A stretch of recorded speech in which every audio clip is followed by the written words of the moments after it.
नमस्कार दोस्तों, stock market studies में फिर से एक बार आपको बहुत बहुत स्वागत करता हूं। तो आज मैं फिर से आपके सामने कुछ इंपॉर्टेंट कंपनी का अपडेट और उसके साथ साथ कुछ टेक्निकली चार्ट पैटर्न्स के बारे में भी चर्चा करूंगा, जहां पे मुझे एक शानदार तरीके से एंट्री मिलने वाला है। तो किस बेसिस में मुझे एंट्री मिलने वाला है और कहाँ पे मैं एंट्री लेने वाला हूँ, वो मैं आज इस वीडियो के अंदर शेयर करूंगा। तो वीडियो को शुरू करने से पहले मैं रिक्वेस्ट करूंगा, मेरे वीडियो हमेशा आपको कुछ सिखाने के लिए होते हैं, कोई भी मेरे तरफ से बाय एंड सेल का रिकमेंडेशन नहीं है। अगर आपको काम करना है तो आपको सेबी रजिस्टर्ड एडवाइजर के साथ बातचीत करके काम करना होगा। तो फर्स्ट जो कंपनी है जिसके नाम है जुबलियन फुटवर्क। देखिए, जुबलियन फुटवर्क के ऊपर मैं बहुत पहले से एक एंट्री ले चुका हूँ और ऑब्वियसली मुझे इस कंपनी के ऊपर अभी लॉसेस चला है। और किस बेसिस में मुझे लॉसेस चला और मैंने क्यूट एंट्री लिया था, वो मैं आपके साथ शेयर करूंगा। सबसे पहले जो चीज मैं आपको दिखाऊंगा वो है कंपनी का क्वार्टरली रिजल्ट। तो देखिए, क्वार्टरली रिजल्ट क्या सही में क्वार्टरली रिजल्ट में कुछ सुधार देखने को मिला है, क्योंकि रिजल्ट अच्छा आ गया आएगा तो कंपनी एक बाउंस बैक जरूर करेंगे। अगर रिजल्ट बेकार आया तो उसका बाउंस बैक होने का चांसेस नहीं होगा। तो आप देख सकते हैं, 1000 करोड़ से कितना बना, 1100 करोड़, उसके बाद 1200 करोड़, उसके बाद 1500 करोड़। तो कंपनी एक्सपेंस को भी कंपनी कई हद तक यहाँ पे कंट्रोल में रखे। उस बेसिस में कंपनी का नेट प्रॉफिट 105 करोड़, उसके बाद 96 करोड़, उसके बाद 29 करोड़, अभी देखिए 208 करोड़। मतलब कंपनी इतने दिनों से कंपनी का प्रॉफिट मार्जिन बहुत हद तक कम हो रहा था। फाइनली कंपनी का प्रॉफिट मार्जिन फिर से ट्रैक में आ चुके हैं और इसी ट्रैक में आने के कारण कंपनी के ऊपर एक बूस्ट देखने को मिल सकता है। अभी मिलेगा कि नहीं मिलेगा वो तो आपको बाद में पता चलेगा। और मैंने कहाँ पे टेल दिया वो आपको मैं यहाँ पे बता रहा हूँ। देखिए, कंपनी के ऊपर क्या बना, कंपनी जुबलिन फूड के ऊपर देखिए यहाँ पे क्या बना, एक कप बना, उसके बाद दो बार यहाँ पे हैंडल क्रिएट किया और फाइनली यहाँ पे ब्रेकआउट हुआ। ब्रेकआउट होने के बाद रिटेस्ट किया, उसके बाद देखिए धीरे धीरे करके ऊपर तो गया था, टारगेट यहाँ पे था, टारगेट के नजदीक जाने के बाद ही वो बिग क्रैश हो गया। और जब नीचे आ रहे थे तब मैंने आपको बताया कि 200 डेज इसका स्ट्रांगली एक सपोर्ट बनेगा।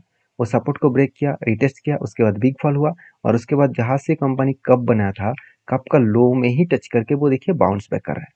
अभी देखिए दो इंपॉर्टेंस लेवल है। पहली इंपॉर्टेंस लेवल क्या है, कंपनी का यहाँ पे स्ट्रांगली ब्रेकआउट लेवल एक इंपॉर्टेंस लेवल है। दूसरा है यहाँ पे एक स्ट्रांगली जो सपोर्ट सॉरी रेजिस्टेंस मिला है, वो दोनों लेवल को कंपनी को ब्रेक करना पड़ेगा। अगर इस दोनों लेवल को ब्रेक करके रिटेस्ट करे तो एक अच्छा खासा जर्नी दिखेगा और वो टारगेट तक जाने का कोशिश करेंगे। तो टारगेट अगर मिले तो कितना मिल सकता है, देखिए मेरा जो टारगेट है वो 20% के आसपास है और ये टारगेट अगर मुझे इस एक साल में मिले तो भी कोई फर्क नहीं पड़ेगा। ऑलमोस्ट कंपनी 268 डेज लगा चुके हैं और अभी मुझे नो प्रॉफिट नो लॉस में है। ऑलमोस्ट 2-3% का लॉसेस में मैं चल रहा हूँ।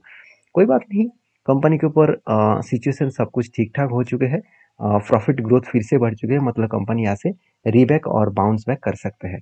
तो देखिए, मैं रिक्वेस्ट करूंगा कि किसी भी कंपनी के ऊपर जब भी आप काम करने के लिए जाते हैं और काम करना चाहते हैं तो उसमें आपको पेशेंस होना चाहिए। ऐसे नहीं आपने एंट्री ले लिया और कल ही सोच रहे हैं मुझे कल ही प्रॉफिट मिल जाए, तो उसके लिए आपको इंट्राडे करना पड़ेगा। और इंट्राडे तो मुझे इंट्राडे का मतलब जो नॉलेज है वो मैं आपको साथ आज तक कभी भी शेयर नहीं किया, क्योंकि वो एक अलग डिवीजन है, वो अलग एक स्ट्रैटेजीज है। तो अगर वो स्ट्रैटेजीज आप सीखना चाहते हैं तो उसके लिए मेरे साथ जुड़े रहिए और बहुत ज़्यादा कमेंट्स आएंगे तो उसके ऊपर वीडियो मैं आपके साथ शेयर करूंगा। तो फिलहाल के लिए मेरा जो ओपिनियन है वो मैं आपके साथ रखा हूँ। आपके क्या ओपिनियन है जरूर मुझे मतलब कमेंट के साथ बोल सकते हैं। तो नेक्स्ट जो कंपनी उसका नाम है अदानी विलमार। देखिए, अदानी विलमार के बारे में बात करूं तो इस कंपनी के ऊपर भी मुझे ऑलमोस्ट लॉस चल रहा है। तो देखिए, हमेशा मैं आपको क्लियर कट बोल ही देता हूँ कि मेरा एंट्री कहाँ पे है और मुझे कहाँ पे लॉस चल रहा है, क्योंकि देखिए मार्केट में जो लोग आपको बोल रहे हैं ना 100% गारंटी के साथ प्रॉफिट मिलेगा, मेरे हिसाब से वो लोग आपको बेवकूफ़ बना रहा है। क्योंकि ये मैं नहीं बता रहा हूँ, ये सेबी सेबी के जो चेयरमैन है उन्होंने खुद कहा कि मार्केट में कोई भी 100% गारंटी के रिटर्न नहीं होता। यहाँ पे एक प्रेडिक्शन किया जाता है, उस प्रेडिक्शन के बेसिस में आपको प्रॉफिट मिल सकता है। तो इसीलिए हमेशा एक प्रेडिक्शन करके आपके आपके एक्सपीरियंस के बेसिस में काम करना होगा। कंपनी के ऊपर जानकारी जितना आपको मिले उतना ही काफ़ी नहीं है, लगातार उसके ऊपर रिसर्च करना पड़ेगा। तो देखिए, ये मार्केट में जो लोग सोच रहे हैं कि चलो मैं सिर्फ बाई कर लूँ और उसके बाद छोड़ दूँ और तो कंपनी रॉकेट बनेगा, ऐसे आपको शायद एक दो कंपनी तुक्के में मिल सकता है, बाकी कंपनी नहीं है। हाँ, आप कहेंगे सर मैं तो रिलायंस के ऊपर खरीदारी करके रखा हूँ, मेरे पास एचडीएफसी बैंक है, मेरे पास कोटक बैंक है, मेरे पास टीसीएस है, मेरे पास रिलायंस है, उसके साथ टाइटन है। तो इस तरीके से कंपनी के ऊपर निवेश करके रखे हैं। तो आप कहेंगे सर यहाँ पे मुझे लॉसेस ही नहीं होगा। हाँ, ये बात सही है, मैं भी मानता हूँ। क्योंकि वो blue chip large cap type company हो चुके हैं। जो छोटा कंपनी है जो मार्केट में रिसेंट लिस्टिंग हुआ है तो उसके ऊपर तो थोड़ा सा खतरा बनेगा। तो बेसिकली अदानी विल्मर के ऊपर एक चीज़ को आपको नोटिस करना होगा, इसका वैल्यूएशन बहुत हाई है क्योंकि इसका पी रेशियो 101 दिखा रहा है और कंपनी अभी 250 के आसपास पी रेशियो चल रहा है। मतलब वैल्यूएशन बहुत हाई है और इसी कारण के वजह से मुझे लगता है कंपनी के ऊपर एक प्रेशराइज है क्योंकि वैल्यूएशन जब तक कम नहीं होगा तब तक वो रीबाउंस नहीं करेंगे।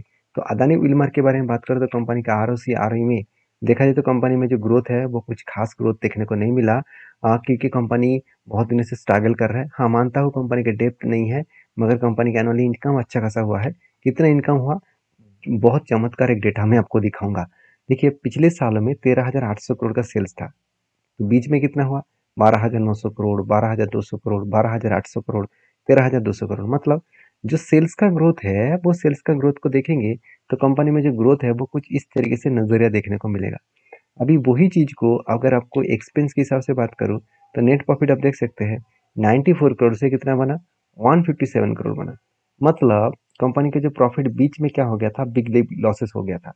अभी लॉसेस को रिकवरी करके कंपनी प्रॉफिट किया, तो आपको लग रहा होगा कि कंपनी का प्रॉफिट तो जबरदस्त हुआ है। बिल्कुल नहीं, कंपनी क्वार्टर को बीट नहीं कर पाया। मतलब जो एस्टिमेट किया जाता है उस एस्टिमेट में दो चीजों देखा जाता है, एक quarter of quarter basis result, एक year of year basis result. मतलब कंपनी का जो एस्टीमेट है उस एस्टीमेट को कंपनी बिट नहीं कर पाए। तो मुझे लगता है इस सिचुएशन को समझिए, इस सिचुएशन के बारे में बात करूँ तो कंपनीज के ऊपर एक चीज़ को नोटिस करना कि कंपनीज के ऊपर सारे सारे जो डेटा है इस डेटा को एनालिसिस करने से पहले आपको कंपनी के सबसे पहले कंपनी का रिजल्ट का एनालिसिस करना होगा। अगर रिजल्ट सही चल रहा है उसके बाद बाकी डिटेल्स को देखना, जैसे कंपनी के रिजर्व किस तरीके से ग्रोथ हुआ। जैसे रिजर्व 1900 से 8,000 करोड़ बना, मतलब कंपनी बेस्ट तरीके से रिजर्व को ग्रोथ किया। अभी इस कंपनी के मजेदार बात आपको बता दूं, कंपनी का कर्जा तो था, कर्जा तो कम हुआ, चलो वो बात तो अलग है। कंपनी का 2,600 करोड़ का कर्जा है, तो उस कर्जे को वो इजीली मिटा भी सकते हैं क्योंकि हाथ में 2,800 करोड़ का कैश है। तो ये पॉइंट्स मुझे बेस्ट लगा। और दूसरी पॉइंट जो मुझे और भी शानदार लगा वो है कंपनी का फिक्स्ड एसेट परचेजिंग। तो पिछली बार कंपनी ने फिक्स्ड एसेट परचेज किया था करीबन 680 करोड़ के आसपास। इस बार वो फिक्स्ड एसेट को परचेज किया 950 करोड़ के आसपास, 932 करोड़ के आसपास। तो मतलब कंपनी बेस्ट तरीके से यहाँ पे फिक्स्ड एसेट को परचेजिंग की है और यही सिचुएशन कंपनी को एक बूस्ट करने के लिए काफ़ी है, एक अच्छा खासा ग्रोथ करने के लिए काफ़ी है। और एज ए इन्वेस्टर प्रोमोटर के बाद एफएसडीएस के पास कुछ होल्डिंग नहीं है। क्यों नहीं है? क्योंकि प्रोमोटर माल बेचेंगे तभी ना होल्डिंग करेंगे। तो ये बात को आपको समझना पड़ेगा। हाँ, फिलहाल के लिए मेरा ट्रेड कहाँ पे है वो मैं आपको बता दूं। कंपनी के ऊपर एक रेंज ट्रेड बना था। रेंज ट्रेड मतलब है, पहले देखिए यहाँ पे एक बाइंग रेंज बना था। तो बाइंग रेंज बनने के बाद जब भी इस नीचे लेवल को टच करे तब मैंने एंट्री लिया और मेरा टारगेट इस हाई लेवल तक है। तो मुझे नहीं लगता इतना आसानी से टारगेट मिलेगा क्योंकि वही लेवल में कंपनी बहुत दिनों से काम कर रहा है। तो यहाँ पे इस टाइम होल्ड कर रहा है, इसका मतलब कंपनी कभी ना कभी बाउंस बैक जरूर करेंगे। तो बहुत सारे लोगों को इस स्ट्रेटजीज के ऊपर डाउट है। बहुत सारे लोग मुझे कमेंट्स करते रहते हैं, सर बार बार आप स्ट्रेटजीज के ऊपर आप टेल लेते हैं, क्या इस स्ट्रेटजीज में सही में कुछ प्रॉफिट मिलता है कि नहीं मिलता है? तो चलो मैं कुछ प्रूव करके भी आपको दिखा देता हूँ। मैं दूसरी कंपनी के ऊपर आपको प्रूव करके दिखाऊंगा। इसका नाम है एटीजीएल, मतलब अदानी टोटल गैस लिमिटेड। तो अदानी टोटल गैस लिमिटेड के ऊपर बहुत सारे लोगों का डाउट है कि इस कंपनी कब भागेंगे, जो इसका लाइफ टाइम है, लाइफ टाइम हाई है, उसको पहुंचने तक बहुत टाइम लग सकता है। देखिए मार्केट में कभी कभी कुछ कंपनीज के ऊपर हालत मतलब कुछ सुधरता हुआ टाइम लग सकते हैं। आपको उसके लिए कंपनी के ऊपर भरोसा होना चाहिए। हाँ, अगर कंपनी अच्छा है तो सबसे पहले वो मैं आपको प्रूव करके दिखा रहा हूँ कि कंपनी का स्ट्रेटजीज के सही में दम रखते हैं। देखिए यहाँ पे भी एक स्ट्रेटजीज बना है। पहली बात आपको देखिए यहाँ पे एक बाइंग कैंडल का रेंज दिखा, तो जो कितना है वो 43%। मगर हुआ क्या, कंपनी नीचे ही नहीं आया, तो इस स्ट्रेटजीज को मैंने डिलीट कर दिया। तो नेक्स्ट लेवल कहाँ पे बना, देखिए यहाँ पे भी एक दो तीन ग्रीन कैंडल बने और तीनों ग्रीन कैंडल को जब मैंने मार्किंग किया तो 62% के आसपास रेंज बने। तो यहाँ पे देखिए बार बार वो नीचे आ रहा है, कोशिश कर रहे हैं वो नीचे आने का। और मुझे लगता है जिस तरीके से हाई वॉल्यूम करके वो ऊपर लेके गए हैं, वो बड़े बड़े ऑपरेटर का खेल है। यहाँ पे ऑपरेटर क्या करेंगे, उसको धीरे धीरे करके वो नीचे लेके आएंगे। नीचे लेके आने के बाद इसी लेवल में आएगा, फिर से हाई वॉल्यूम के साथ बाइंग करेंगे, उसको बूस्ट करके ऊपर लेके जाएगा। तो इसका प्रूफ मैं अभी आपको दिखा देता हूँ इसी कंपनी के ऊपर। देखिए पहले एक एंटी बना था, वो एंटी कहाँ पे बना, आप ध्यान से देखना, प्रीवियस एक डेटा में आपको दिखा रहा हूँ, ध्यान से देखना इस चीजों को। देखिए क्या बना, यहाँ पे कंटिन्यूसली बाइंग कैंडल के हिसाब से एक रेंज बना। रेंज बना कितना बना, 54% का। अभी देखिए मैं जूम कर देता हूँ। देखिए कंपनी क्या किया, बड़े बड़े जो ऑपरेटर ने यहाँ पे माल खरीदारी किए, जो इसको ऑपरेट करके ऊपर लेके गए, उसके बाद देखिए धीरे धीरे करके उसको नीचे लेके आया। टाइम लगा कितना टाइम लगा वो मैं आपको बता रहा हूँ। इसका टोटल हाई लेवल से मैं अगर डाउन लेवल तक देखूँ तो ऑलमोस्ट 67 डेज लगा। तो देखिए कभी कभी टाइम ज़्यादा लगता है, कभी कम लगता है। तो देखिए क्या हुआ, इस नीचे आए, नीचे आने के बाद इस लेवल को टच किया, उसके बाद देखिए बहुत टाइम लग गया इस तरीके से टारगेट पाने में। बहुत टाइम मतलब आप देख सकते हैं कितना नीचे गया, कितना नीचे गया। उसके बाद देखिए जब भी इस लेवल को ब्रेक किया, कितना हाई वॉल्यूम के साथ साथ उसको बूस्ट किया।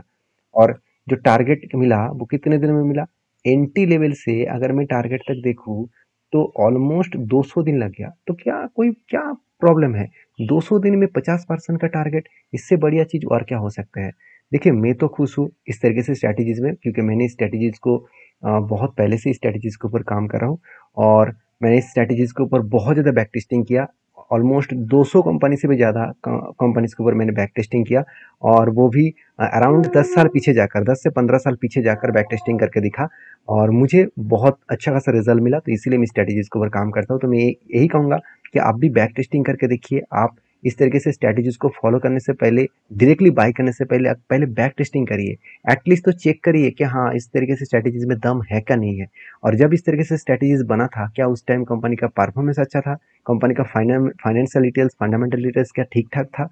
तो अगर ठीक ठाक था तो कंपनी आपको जरूर प्रॉफिट देंगे। हाँ टाइम लग सकता है, तो इसके लिए आपको थोड़ा सा होल्ड करना पड़ेगा, इंतजार करना पड़ेगा। तो एटीजीएल के ऊपर मैं इंतजार कर रहा हूँ, फिर से जब ट्रेड बनेगा तो मैं आपके साथ शेयर करूंगा। अगर वीडियो में जानकारी अच्छा मिले तो प्लीज़ एक लाइक जरूर कर लेना, क्योंकि बहुत ज़्यादा मेहनत करना पड़ता है। और दूसरी बात, इस तरीके से स्ट्रैटेजीज के बारे में हर कोई आपको नहीं बताएंगे। और सीखने का अगर मौका चाहते हैं आप सीखने के लिए, तो मेरे चैनल को जरूर सब्सक्राइब करिए। अगर हाँ आपके टिप्स के लिए है, अगर आप बाई सेल कर रिकमेंड पाना चाहते हैं, तो मैं क्षमा चाहता हूँ।